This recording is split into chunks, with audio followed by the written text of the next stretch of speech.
Welcome to quality speaks. Anjali Singh this side. Video start करने से पहले एक बहुत बड़ी अनाउंसमेंट मैं करना चाहूंगी। जिन बच्चों की अभी तक रिवीजन नहीं हो पा रही है, अगर उन्होंने शॉर्ट नोट्स नहीं बनाए हैं, या जो बच्चों ने अभी तक पढ़ाई भी नहीं करी है, समझ नहीं आ रहा है कि एनसीईआरटी मैम कैसे पढ़े, यार टेलीग्राम चैनल जाके ज्वाइन कर लो। मैंने कल रात भर जग के लिटरली सारे चैप्टर्स की शॉर्ट नोट्स की पीडीएफ बहुत ही अच्छे से जाके बहुत सारे चैप्टर्स की पीडीएफ भेजी है। एक बार जाओ जाके देखो।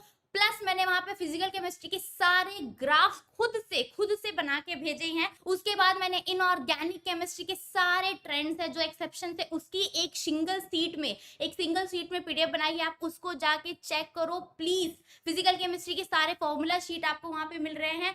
टॉप क्वेश्चंस मैंने भेजे हैं, मॉक पेपर भेजे हैं। जाओ जाके टेलीग्राम चैनल ज्वाइन करो, उसका फायदा उठाओ यार। हम आज की वीडियो में यार बहुत पहली तो बात है मैं बता दूं, आज का वीडियो बहुत ज्यादा इंपॉर्टेंट है, क्योंकि यार बहुत 2 दिन लग के मैंने टिक के प्रॉपर रिसर्च किया है कि कहां से क्वेश्चंस आ रहे हैं हर साल, एनटीए का पैटर्न क्या है, कौन सी इंपॉर्टेंट टॉपिक है और किन इंपॉर्टेंट टॉपिक से मिनिमम मतलब मान के चलो 25 प्लस माइनस कर लो, प्लस माइनस 5 कर लो, क्वेश्चंस आने वाले हैं। ठीक है, तो पहले मैं स्टार्ट करती हूँ। मैं एक एक चैप्टर से स्टार्ट करूंगी और मैं बताऊंगी कि हाई वेटेज कहाँ पे है। पहले मैं आपको बताऊं structure of atom. Structure of atom में तुम्हें इन 3 टॉपिक्स को पढ़ के जाना ही है। आपको पढ़ना है क्वांटम नंबर्स, बिल्कुल जरूरी है।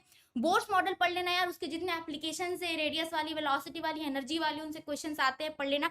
डी ब्रोगलीज का फॉर्मूला पढ़ लेना, बहुत आसान सा फॉर्मूला, फॉर्मूला बेस्ड क्वेश्चंस आ जाती है, कई बार इन दोनों के रिलेशन से क्वेश्चंस आ जाती है, एक बार पढ़ लेना। मोल कॉन्सेप्ट में जो इस तरह के आजकल के पैटर्न में जैसे क्वेश्चन आ रहे हैं, कुछ नहीं बोल रहा है आपको, वो आपको सिंपल ही कॉन्सेप्ट पता होना चाहिए कि 1 mole is equal to 6.023 into 10⁻23 molecules, atoms या ions, Avogadro number is equal to molecular weight और atomic weight of any substance और एलिमेंट।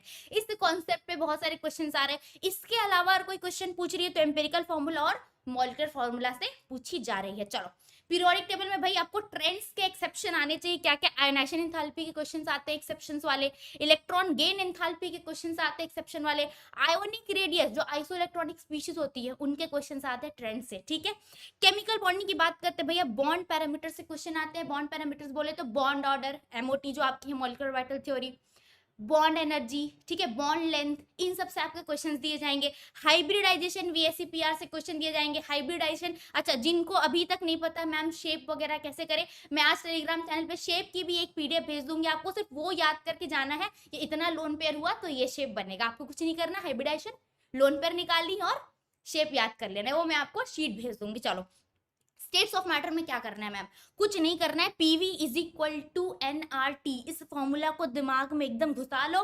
ग्राफ्स ऑफ लॉज याद करने हैं, ग्राफ सारे के सारे। अगेन पीडीएफ पूरी की पूरी पीडीएफ आपको टेलीग्राम पे भेजी हुई है मैंने, जाके ज्वाइन कर लो यार। वेंडर वॉल्स इक्वेशन से क्वेश्चन आते हैं। चलिए, थर्मोडायनेमिक्स में यार जो आजकल का पैटर्न जो इंडिया आने के बाद से हुआ है, जो मैंने देखा है, कॉन्सेप्चुअल क्वेश्चन और ग्राफ रिलेटेड क्वेश्चन थर्मोडायनेमिक्स के दिए जा रहे हैं। सेकेंड ऑर्डर से क्वेश्चंस काफी दिए जा रहे हैं, तो इन दोनों चीज को बहुत बखूबी से कर लेना। आयोनिक इक्विलिब्रियम में यार बफर सॉल्यूशन को अच्छे से कर लेना। ब्रॉन्स्टेड थ्योरी को अच्छे से कर लेना, आपकी उससे आएगी भाई एसिड और बेस बताओ भाई। सॉलिबिलिटी के क्वेश्चंस आएंगे, पीएच के क्वेश्चंस आएंगे, प्लीज कर लेना यार। केमिकल इक्विलिब्रियम में इक्विलिब्रियम कांस्टेंट से क्वेश्चंस बनेंगे आपके। गिब्स एनर्जी से क्वेश्चन आएंगे। ली चैटलियर प्रिंसिपल से कॉन्सेप्चुअल क्वेश्चंस आ सकते हैं। ठीक है, कि रिएक्शन फॉरवर्ड जाएगी बैकवर्ड जाएगी, ऐसे कॉन्सेप्चुअल क्वेश्चंस देखे जा सकते हैं। रेडॉक्स रिएक्शन में यार टाइप्स ऑफ रेडॉक्स रिएक्शन जो होते हैं ना आपके, types of not redox, types of reaction से क्वेश्चन आ सकते हैं कि भैया डिकम्पोजिशन है, डिसप्रोपोर्शनेट है, डिस्प्लेसमेंट है, ऐसे क्वेश्चंस देखे जा रहे हैं। प्लस सिंपल ऑक्सीडेशन नंबर आपको निकालना चाहिए। एक्सेप्शंस वाले एक बार ध्यान से देख लेना, एक्सेप्शंस वाले जो क्वेश्चन है वो आ सकते हैं। चलो, पी ब्लॉक में भाई ट्रेंड्स कर लेना, एक्सेप्शंस कर लेना। ट्रेंड्स के दिए हुए हैं अगेन शीट, पूरी की पूरी पी ब्लॉक के एक्सेप्शन की स्ट्रीट ट्रेंड्स की दी हुई है, टेलीग्राम पे जाके ज्वाइन कर लो। हाइड्रोसाइड्स के बारे में पढ़ लेना। आयोनिक एंड कोवैलेंट नेचर से क्वेश्चंस आते हैं, ट्रेंड्स और एक्सेप्शन से क्वेश्चन आते हैं। कंपाउंड जो इंपॉर्टेंट कंपाउंड्स होते हैं पी ब्लॉक के, उनसे कई बार क्वेश्चंस आते हैं। Structure of phosphorus, sulphuric acid, ये सब अच्छे से कर लेना। रिड्यूसिंग एंड ऑक्सीडाइजिंग प्रॉपर्टीज के क्वेश्चंस आते हैं। एसिडिक एंड बेसिक प्रॉपर्टी, मैं बोलूंगी reducing property, oxidising property, acidic और बेसिक प्रॉपर्टी का भैया आपको बेसिक नॉलेज भी आता है तो आप वो क्वेश्चंस कर ले जाओगे, आपको कुछ रेक्टिफिकेशन की जरूरत नहीं है। चलो, डीएनए ब्लॉक में इंपॉर्टेंट कंपाउंड जो आपके हैं KMnO4 K2Cr2O7 उसके इंपॉर्टेंट रिएक्शन से क्वेश्चंस आते हैं, जो उनका ऑक्सीडेशन रिएक्शन से उनसे क्वेश्चंस आते हैं, प्लीज जाके एक बार कर लेना। लेंथेनॉइड और एक्टिनॉइड सीरीज के क्वेश्चंस भी देखे जा रहे हैं, कई बार 4 स्टेटमेंट दे देते हैं और कहते हैं कौन सी गलत है कौन सी सही है, तो प्लीज एक बार, बहुत आसान है यार, कुछ नहीं है, आपको मैंने पीडीएफ भेज रखी है ग्रुप में, आप बस पीडीएफ से पढ़ लोगे, आपके ये सारे क्वेश्चन हो जाएंगे यहाँ से, ठीक है। कोऑर्डिनेशन कंपाउंड में यार देखो तुमको IUPAC आना चाहिए। लाइगेंड्स के बारे में सिंपल सिंपल क्वेश्चंस कई बार दे देते हैं, एम्बिडेंडेंट और तुम्हारा जो हेक्साडेंडेंट, वो सब तुमको थोड़ा आना चाहिए। आइसोमेरिज्म कर लेना, आसान आसान पार्ट वाला करना, बहुत ज्यादा टफ क्वेश्चंस नहीं पूछे जा रहे हैं आइसोमेरिज्म से आजकल। मैग्नेटिक मोमेंट म्यू निकालना आना चाहिए आपको, ठीक है, आपको नंबर ऑफ अनपेड इलेक्ट्रॉन निकाल के आपको म्यू निकालना है। स्क्वायर, प्लेनर और टेट्राहेड्रल ज्योमेट्री जो है आपकी क्रिस्टल फील्ड थ्योरी में, वो आपको आनी चाहिए। कौन सी आनी चाहिए? DSP2 और SP3, ये वाले जो आपके, इससे इनर आउटर कॉम्प्लेक्स, ये वाले क्वेश्चंस, ये सारी चीजें आपको आनी चाहिए, एक बार जाके देख लेना, ठीक है। GOC में IUPAC के क्वेश्चंस बार बार हर साल पूछे जा रहे हैं, IUPAC प्लीज अच्छे से कर लेना, बहुत टफ नहीं आते हैं। आइसोमेरिज्म प्लीज एक बार कर लेना। कार्बोकेटाइन की स्टेबिलिटी से क्वेश्चन काफी बार पूछे जा रहे हैं, एक बार प्लीज कार्बोकेटाइन की स्टेबिलिटी के क्वेश्चन कर लेना। हाइड्रोकार्बन में ओजोनोलाइसिस तो भैया मतलब उनको एनटीए को बहुत पसंद है, ओजोनोलाइसिस एनटीए के आगे भी जो पेपर सेट करते थे उनको भी बहुत पसंद है। वुड्स रिएक्शंस, कॉन्फॉर्मेशनल आइसोमेरिज्म जो है आपकी, है ना, सीसॉ, ये सब अच्छे से कर लेना। Number of sigma and pi bond से क्वेश्चंस आते हैं, ये सब प्लीज अच्छे से कर लेना। सॉलिड स्टेट में आपकी फ्रेंकल और स्कॉटकी डिफेक्ट के क्वेश्चंस आ रहे हैं, डेंसिटी निकालने की क्वेश्चन आती है, एज लेंथ की क्वेश्चंस आती है, एटॉमिक रेडियस और वॉइड्स की क्वेश्चंस आपसे पूछी जाती है, ऑक्टाहेड्रल वॉइड्स, टेट्राहेड्रल वॉइड्स, ये प्लीज कर लेना। सॉल्यूशन में आपको सिंपल मोलारिटी नॉर्मेलिटी की फॉर्मूला पता होनी चाहिए, फॉर्मूला पता होगी आप कर लोगे। मोल फ्रैक्शन निकालना सीख जाना, बहुत इंपॉर्टेंट है।